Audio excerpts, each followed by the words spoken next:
Good afternoon सभी को। नमस्कार। स्वागत है आप सभी का आपके अपने चैनल पर और मैं आपके समक्ष डॉक्टर सुनीता वर्मा। आज मैं लेकर के आई हूँ स्कंदगुप्त का तीसरा अंक, जो आरंभ होता है क्षिप्रा नदी के तट से।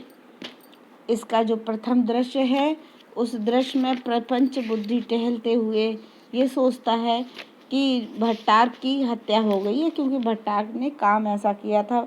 परंतु वह देखता है उसके सामने भट्टारक आ जाता है तो वह चौंक पड़ता है। फिर वह भट्टारक से पूछता है कि तुम्हें सूली पर नहीं चढ़ाया उन लोगों ने? भट्टारक बोलता है, नहीं, उन्होंने सूली से भी बढ़कर मेरा अपमान कर दिया। वो अपमानित करके मुझे क्षमा कर दिया, मेरी वीरता पर एक दुर्भय उपकार का बोझ लाद दिया है। प्रपंच बुद्धि कहता है, तुम मूर्ख हो, शत्रु से बदला लेने का उपाय करना चाहिए, ना कि उसके उपकारों का स्मरण करना चाहिए। वह थोड़ा सा स्मरण करता है तो प्रपंच बुद्धि भट्टारक के हृदय में ये जो है उनके लिए हमदर्दी के लिए वह स्थान नहीं रहने देता।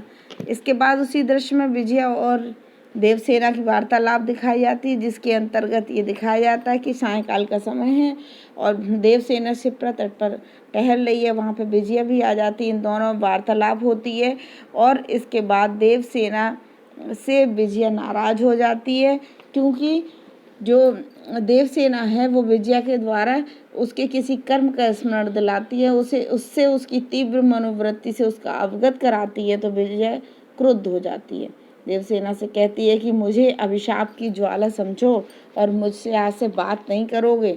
इसके बाद विजया इतने पे भी विजया दम नहीं लेती है। विजया जाती है भट्टारक के पास। भट्टारक के पास जाकर के अपने मन की बात कहती है। वह कहती है कि जो है भट्टारक, मुझे बदला लेना है। तो वो भट्टारक के साथ प्रपंच बुद्धि होता तो वह कहता है कि क्या बोले राजकुमारी, देवसेना का अंत चाहती हूँ। तो प्रपंच बुद्धि बोला, मुझे उग्रतारा की साधना के लिए महाशमशान में एक राजबलि चाहिए, तो तुम ऐसा करना कि देवसेना को शमशान तक ले आना और बाकी मैं देख लूँगा। इस तरह की दोनों की बात होती है।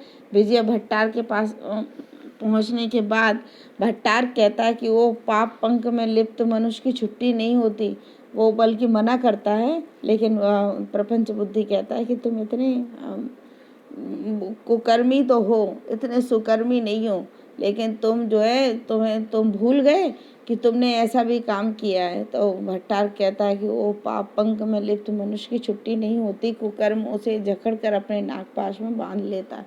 अर्थात अगर व्यक्ति एक बार बुरा कर्म करता है तो वह उस बुरे कर्म के कीचड़ में दलदल की तरह फंसता चला जाता है। अगर वह चाहे भी तो नागपाश जैसे बांध लेता है, उसी तरीके से बुरे कर्म उसे बांध लेते, वह चाह कर भी उससे बाहर नहीं निकल पाता है। इसी बीच मात्रगुप्त इन लोगों की बात सुन लेता है ओट में छुप करके, और वो जान लेता है कि भयानक कुचक्र रचा जा रहा है। एक निर्मल कुसुम कली को कुचलने के लिए इतनी बड़ी प्रताड़ना की चक्की। मनुष्य तुझे हिंसा का उतना ही लोभ है जितना एक भूखे भेड़िए को। तब भी तेरे पास उससे कुछ विशेष साधन भी है, जैसे छल है तेरे पास, कपट है, विश्वासघात है, कृतज्ञता है और पैने अस्त्र भी है। अगर इससे भी बढ़कर प्राण लेने की कला कुशलता भी तेरे अंदर है। देखा जाए भट्टारक, तुम कहाँ हो? इसके बाद वह जो मात्रगुप्त हैं, मात्रगुप्त जाते हैं स्कंदगुप्त के पास और द्वितीय दृश्य में जाकर के स्कंदगुप्त को इसकी सूचना दे देते हैं। मात्रगुप्त द्वारा प्रपंच बुद्धि का कुचक्र जानने के पश्चात स्कंदगुप्त के मन में स्कंदगुप्त सोचता है कि विजय, जिस विजया को वह चाहता था, उसने कहा तुमने ये क्या किया? प्रपंच बुद्धि को देख करके बोला। फिर छुप करके देखता है कि ये मनुष्य कितना बेकार है, जो है इस तरह की ये पिशाच है, ये कैसा भयानक मनुष्य है, कैसी क्रूर आकृति है इसकी। और इसके बाद वह देखता है कि क्या होता है। इतने में दूसरा दृश्य दिखाई देता है कि देवसेना विजया को लेकर के शिक्षक शमशान की ओर चली जाती है। तो वहाँ पर देवसेना कहती है, संसार का मूक शिक्षक शमशान से क्या डरने की वस्तु है। जीवन की जो नश्वरता है वो तो सभी के साथ है, यानी एक दिन तो सबको मरना ही है। इस तरह से दोनों बात करते हुए जाती है।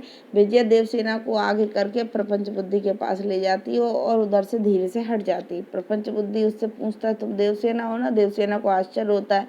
प्रपंच बुद्धि उसे बताता है कि तुम यहाँ पर शीघ्र प्रस्तुत